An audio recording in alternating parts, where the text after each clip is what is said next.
Hello दोस्तों, मैं आशीष पांडे आपका अपने यूट्यूब चैनल पीसीएस मार्गदर्शक पर स्वागत करता हूं। आशा करता हूं कि आप अच्छे होंगे और प्रसन्न होंगे और अपनी तैयारी में जोर शोर से लगे होंगे। आइए, आज हमने एक नई मुहिम शुरू की है। एक नई सीरीज आपके लिए लेके आए हैं, जिसमें हम आपको कम से कम 30,000 से ज़्यादा वन लाइनर फैक्ट्स सॉल्व कराएंगे, जो लूसेंट और एनसीईआरटी पर आधारित होगा, जो हर वनडे एग्जाम्स में और स्टेट पीसीएस रैंक तक के जितने भी एग्जाम होते हैं, उन सभी एग्जाम में एक कारगर तौर पर साबित होगा। और आपको यह सीरीज उम्मीद करेंगे काफ़ी अच्छी लगेगी। और अगर इसमें किसी भी प्रकार की कोई भी समस्या होगी तो आप हमें बताइएगा, हमारे कमेंट बॉक्स में हमें कमेंट करें, हम उसे स्वीकार करेंगे, हम उसे सही करने की कोशिश करेंगे। और जैसा कि आप सभी जानते हैं कि कोई भी दोस्त जब प्रिपरेशन करना शुरू करता है तो उसके सामने क्वेश्चन की एक समस्या आती है कि क्वेश्चन हम लाए कहाँ से। तो हमारा चैनल पीसीएस मार्गदर्शक आपको इस तरह की सारी समस्याओं से निजात दिलाएगा, और हम आपको पिछले आए हुए 30 सालों के क्वेश्चन पेपर भी आपको सॉल्व कराएंगे, जिसमें हम जितने भी अब तक के स्टेट पीसीएस के एग्ज़ाम हुए हैं उन सारे स्टेट पीसीएस के एग्ज़ाम्स के क्वेश्चंस, और जितने वनडे एग्ज़ाम्स हुए हैं उनके क्वेश्चंस, वो सभी मिलाकर के हम आपको सॉल्व कराएंगे। यह उसी कड़ी का एक पहला पार्ट है, जिसमें हम आपको वन लाइनर के तौर पे लेकर के चल रहे हैं। और जैसे ही आरओ एआरओ का नोटिफिकेशन आएगा, उसके बाद हम हर तीसरे दिन हर दूसरे दिन आपके लिए पीवाईक्यू क्वेश्चन का सीरीज लेकर आएंगे, जिसमें हम एक दिन में कम से कम 100 क्वेश्चन आपके लिए लेकर आएंगे, जिससे कि आपको पढ़ने में अच्छा लगे और आप अपने आगे की लाइफ को ठीक कर सकें। आइए हम अपने क्वेश्चन की तरफ आगे बढ़ते हैं। जैसा कि आप अपनी स्क्रीन पर देख रहे हैं, आपके सामने हमारे इस चैनल का नाम पीसीएस मार्गदर्शक लिखा हुआ है। यह हमारे चैनल का लोगो है। यह देखिए, जैसे कि हम आपको बताए थे, आपको अपनी थंबनेल अपना अर्थात अपनी स्क्रीन पर दिख रहा होगा कि हम आपको लूसेंट और एनसीईआरटी का एक सार के तौर पर वन लाइनर क्वेश्चन सॉल्व कराएंगे, जिसमें हम 30,000 से ज़्यादा क्वेश्चन, 30,000 से ज़्यादा बच्चों, हाँ बच्चों, 30,000 से ज़्यादा क्वेश्चन हम आपको सॉल्व कराएंगे, जिसमें लूसेंट और एनसीईआरटी के क्वेश्चंस होंगे। जैसा कि आपको अपनी स्क्रीन पर दिख रहा है, यहाँ स्क्रीन पर आपको मिल रहा है कि 30,000 क्वेश्चन हम आपको सॉल्व करेंगे। तो उसी का एक क्रम है। आज एनसीईआरटी में हम लोग एंशिएंट हिस्ट्री का टॉपिक स्टार्ट करेंगे। तो एंशिएंट हिस्ट्री पर हम क्वेश्चंस आपको सॉल्व करेंगे। इसमें हिस्ट्री से संबंधित कोई भी क्वेश्चन कहीं से भी रैंडम उठाए जाएंगे, आपके सामने लाकर रखे जाएंगे, जिससे कि आपको समझ में आए कि आपने जो पढ़ा है वो कितना फ्रूटफुल रहा है आपके लिए, मतलब कितना फायदेमंद रहा है, और आपकी पता तो चले ना कि आपने जो पढ़ा है कितना पढ़ा है, आप में कितना दम है, वो दिखना तो चाहिए ना हमें कि कितना दम है। आइए हम अपने घटनाक्रम को आगे बढ़ाते हैं, हम सीधे टॉपिक की ओर चलते हैं। जैसा कि हाँ,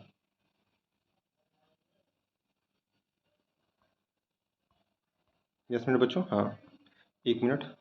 हाँ, यह देखिए, आज हमारा सीरीज में हमारा ये पहला पार्ट है, जिसमें हम आपको प्राचीन भारत के क्वेश्चन सॉल्व कराएंगे।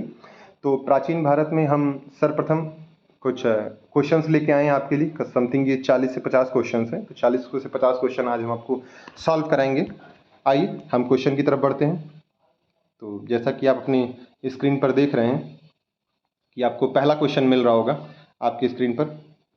यहाँ पे लिखा कि भारत में प्राचीन वस्तुओं का अध्ययन का कार्य सर्वप्रथम किसने शुरू किया था। अर्थात भारत में प्राचीन जो वस्तुएं हैं उन पर अध्ययन का जो कार्य सर्वप्रथम किसने शुरू किया था। आप अपने दिमाग पर थोड़ा जोर डालें तो आपको आंसर मिलेगा, सर विलियम जोन्स ने। तो सर विलियम जोन्स थे, इन्होंने सर्वप्रथम प्राचीन वस्तुओं पर अध्ययन का कार्य सर्वप्रथम शुरू किया था। आइए सेकंड क्वेश्चन की तरफ हम बढ़ते हैं। 1784 में सर विलियम जोन्स ने किस संस्था की स्थापना की थी। एशियाटिक सोसाइटी ऑफ बंगाल की। यह एशियाटिक सोसाइटी ऑफ बंगाल जो था, इसी संस्था के माध्यम से हम प्राचीन वस्तुओं का अध्ययन का कार्य करते थे। और यह एशियाटिक सोसाइटी ऑफ बंगाल की स्थापना कब की? 1784 में। हम यहाँ पे आपको वही क्वेश्चंस कराएंगे जो एग्जाम्स में आ चुके हैं या आने के चांसेस रहेंगे, जो क्वेश्चंस बहुत महत्वपूर्ण हैं। आइए हम आगे क्वेश्चन की तरफ बढ़ते हैं। जैसा कि आपको स्क्रीन पर दिख रहा है, एशिया माइनर में 1400 ईसा पूर्व एक अभिलेख मिला है। वह अभिलेख किस स्थान पर मिला है? एशिया के किस स्थान पर 1400 ईसा पूर्व का एक अभिलेख मिला है? वह है बोगजकोई। बोगाजकोई एक एशिया माइनर नामक एक जगह है एशिया माइनर का, वहां पर 1400 ईसा पूर्व का एक अभिलेख प्राप्त हुआ है आपको। आइए हम आगे देखते हैं। यहाँ पे आपकी स्क्रीन दिख रहा होगा, किस साहित्य से पूर्व काल के भारत की राजनीतिक, सामाजिक, धार्मिक दशा की जानकारी मिलती है। तो ध्यान से देखें दोस्तों अपनी स्क्रीन पर, किस साहित्य से पूर्व मौर्य काल के भारत की राजनीतिक, सामाजिक, धार्मिक दशा की जानकारी मिलती है? तो वह पुस्तक कौन सी है? अष्टाध्यायी है। तो अष्टाध्यायी से हमें पूर्व मौर्य काल के भारत की राजनीतिक, सामाजिक, धार्मिक दशा की जानकारी मिलती है।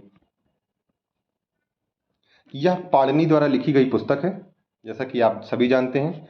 आइए हम आगे क्वेश्चन को देखते हैं। यह क्वेश्चन 5वां है कि नंद एवं मौर्य वंश के पतन, गुप्त वंश की स्थापना की जानकारी किस साहित्य में मिलती है? नंद वंश, मौर्य वंश के पतन की जानकारी गुप्त वंश की स्थापना से मिलती है। अच्छा, एक्चुअली बच्चों मैं थोड़ा सा गलत पढ़ गया था। नंदवंश और मौर्य वंश के पतन की, साथ ही साथ गुप्त वंश की स्थापना की जानकारी हमें किस साहित्य से मिलती है? तो साहित्य का नाम है मुद्रा राक्षस। तो मुद्रा राक्षस हमें किन किन की जानकारी मिलती है? नंदवंश की और मौर्य वंश के पतन की, और साथ ही साथ गुप्त वंश की स्थापना की जानकारी मिलती है। और मुद्रा राक्षस यह पुस्तक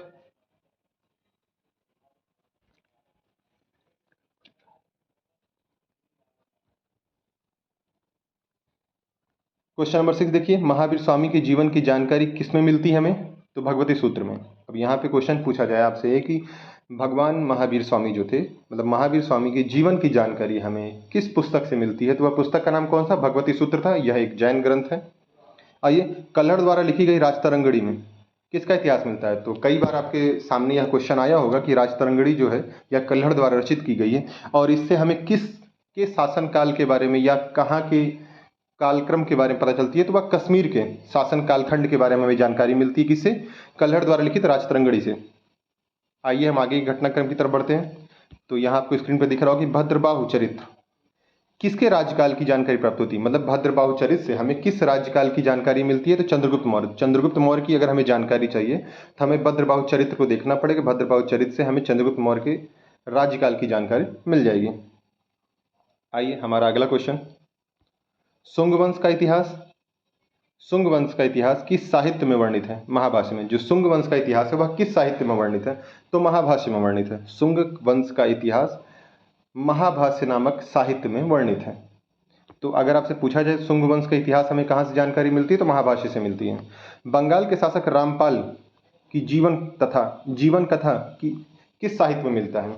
बंगाल के शासक रामपाल की जीवन कथा जो है हमें किस साहित्य से मिलता है? तो रामचरित से मिलता है। रामचरित नामक पुस्तक से हमें बंगाल के शासक रामपाल की जानकारी मिलती है। आइए दोस्तों आगे देखते हैं।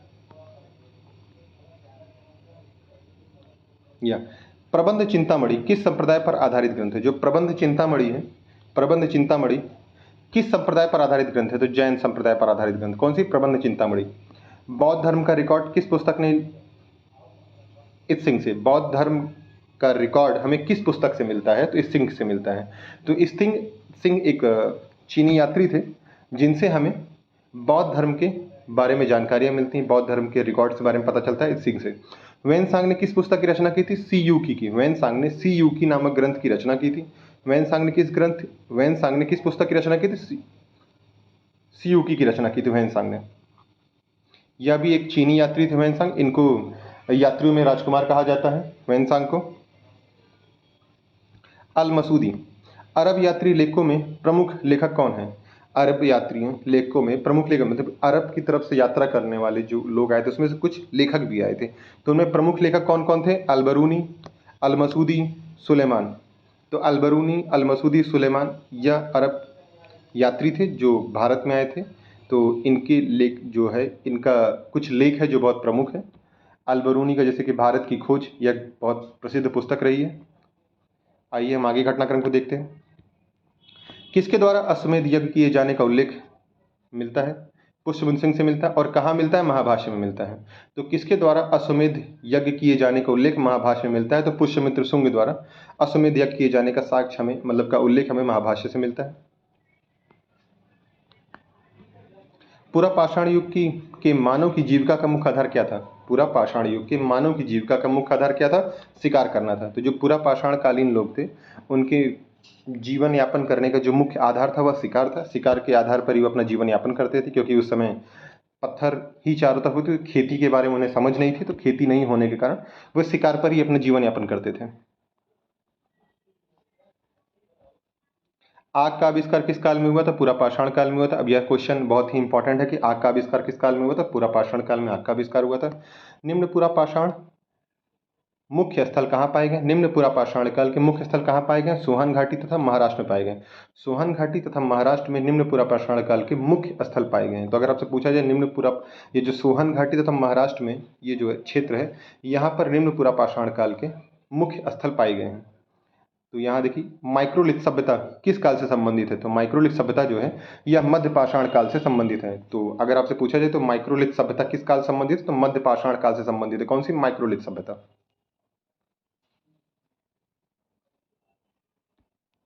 मध्यपुरा पाषाण काल की संस्कृति को अन्य किस नाम से जानते हैं? जो जो मध्यपुरा पाषाण काल है उसकी संस्कृति को और किस नाम से जानते हैं? तो फलक संस्कृति के नाम से जानते हैं।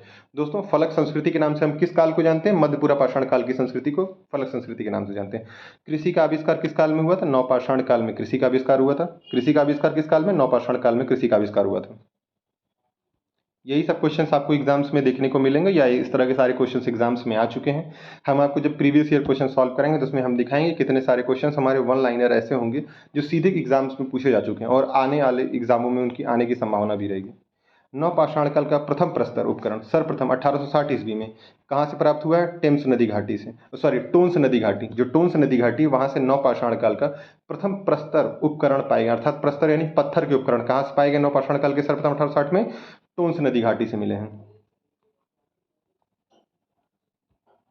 आरंभिक पशुपालन के साक्ष्य कहाँ से प्राप्त हुए हैं? आदमगढ़ और बागौर से। आदमगढ़ और बागौर से आरंभिक पशुपालन के साक्ष्य प्राप्त हुए हैं। आदमगढ़ और बागौर से आरंभिक पशुपालन साक्ष्य प्राप्त। तो आरंभिक पशुपालन साक्ष्य कहाँ से प्राप्त हुए हैं? आदमगढ़ व बागौर से हुए हैं। गुफा चित्रकारी हरे व लाल रंग में कहाँ पाए गए हैं? भीमबेटका में। तो जो भीमबेटका में जो गुफा चित्रकारी की गई है उसमें हरे और लाल रंग का प्रयोग किया गया है, तो जिसके बारे में बताया गया है। मध्यपुरा पाषाण काल किस मानव से संबंधित है? नियंडरथल। जो नियंडरथल मानव थे वो मध्यपुरा पाषाण काल के मानव थे। तो मध्यपुरा पाषाण काल किस मानव से संबंधित था? तो नियंडरथल नामक मानवों से संबंधित है मध्यपुरा पाषाण काल। सिंधु घाटी की सभ्यता का सर्वप्रथम सिंधु घाटी सभ्यता का सर्वाधिक उपयुक्त नाम क्या है? तो सिंधु घाटी सभ्यता का सर्वाधिक उपयुक्त नाम हड़प्पा सभ्यता है। जैसा कि आप सभी जानते हैं हड़प्पा सभ्यता के बारे में, जब हमारा टॉपिक आएगा एंशियंट हिस्ट्री में तो हम हड़प्पा सभ्यता के बारे में डिटेल में आपको बताएंगे सारी चीजें। मेसोपोटामिया के अभिलेखों में वर्णित मेलुहा शब्द का अभिप्राय किससे है? सिंधु सभ्यता से। मेसोपोटामिया के अभिलेखों में वर्णित मेलुहा शब्द का अभिप्राय किस सभ्यता से है? तो सिंधु सभ्यता से है। सिंधु घाटी सभ्यता का सर्वाधिक पश्चिमी पूरा स्थल कौन सा है? सुद कांगेंड और बलूचिस्तान। तो सिंधु घाटी सभ्यता का सर्वाधिक पश्चिमी पूरा स्थल कौन सा है? सुद कांगेंड और बलूचिस्तान पश्चिमी पूरा स्थल है। आइए आगे देखते हैं। सिंधु घाटी सभ्यता का सर्वाधिक पूर्वी पूरा स्थल कौन सा है? आलमगीरपुर। सिंधु घाटी सभ्यता का सर्वाधिक पूर्वी पूरा स्थल कौन सा है? आलमगीरपुर। यह यूपी का एक क्षेत्र है आलमगीरपुर। आइए हम आगे देखते हैं। सिंधु घाटी सभ्यता का सर्वाधिक उत्तरी पूरा स्थल कौन सा है? मांदा है। मादा है जो कि आपका कश्मीर में है ये। और सिंधु घाटी सभ्यता का सर्वाधिक दक्षिणी पूरा स्थल कौन सा है? सिंधु घाटी सभ्यता का सर्वाधिक दक्षिणी पूरा स्थल कौन सा है? दाइमाबाद महाराष्ट्र। सिंधु घाटी सभ्यता का सर्वाधिक दक्षिणी पूरा स्थल है दाइमाबाद महाराष्ट्र। आइए, हड़प्पा की समकालीन सभ्यता रंगपुर कहाँ की थी? सौराष्ट्र में। हड़प्पा की समकालीन सभ्यता जो है रंगपुर कहाँ? सौराष्ट्र में है। तो रंगपुर जो है यह गुजरात का एक शहर है। सौराष्ट्र, तो सौराष्ट्र में ही हड़प्पा की समकालीन सभ्यता रंगपुर सौराष्ट्र में पाई जाती है, गुजरात में अर्थात। सिंधु घाटी सभ्यता की खोज किस वर्ष हुई थी? 1921 ईस्वी में हुई थी सिंधु घाटी सभ्यता खोज। तो सिंधु घाटी सभ्यता खोज किस वर्ष हुई थी दोस्तों? 1921 ईस्वी में हुई थी। हड़प्पा और मोहनजोदड़ो खुदाई किसने कराई थी? सर जॉन मार्शल ने। तो सर जॉन मार्शल जो थे इन्होंने हड़प्पा और मोहनजोदड़ो खुदाई कराई थी। यही प्रथम व्यक्ति थे जिन्होंने भारत में सिंधु घाटी जैसी सभ्यता, महान सभ्यता की खोज में प्रथम कार्य किया था। तो सर जॉन मार्शल ने हड़प्पा और मोहनजोदड़ो की खुदाई कराई थी।